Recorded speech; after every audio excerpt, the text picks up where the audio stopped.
আজকে নতুন বছর, বাংলা বছরের নতুন দিন, আজকে প্রথম দিন। তো সেই দিনটা ঘুম থেকে উঠে বিছানা গুছিয়ে বসে একটু বাইরের পরিবেশ দেখছিলাম। দেন তারপরে কাজে লেগে গেলাম, কারণ সকাল সকাল কাজ করতে হবে, অফিসে যাবেন উনি। তো তার জন্য রেডি করছিলাম টিফিন অ্যান্ড কী খেয়ে যাবে সেগুলো। তো আজকে রুটি, ডিম আলু ভাজা আর একটু শশা দিয়েছিলাম, আর দুধ আর কর্নফ্লেক্স খেয়ে অফিসে গিয়েছিল। দেন তারপর একটু স্কোয়াশ বানিয়ে দিয়েছিলাম। তো তারপরে আমি ওর টিফিনটা ভালো করে রেডি করে এখানে ওর জামা কাপড়গুলো আয়রন করে সমস্ত অফিসে যাওয়া রেডি করে রেখেছিলাম। দেন আজকে মায়ের জন্মদিন, তাই জন্য মাকে একটা মালা পরিয়ে দিয়েছিল। দেন তারপর অফিসে চলে যাওয়ার পরে আমি শ্বশুরমশাইকে খেতে দিই।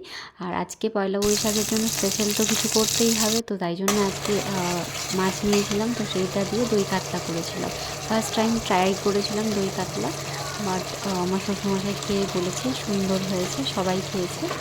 তো উনি এসে রাত্রেবেলা খাবেন, ওনার খুব পছন্দের একটা ডিশ দই কাতলা।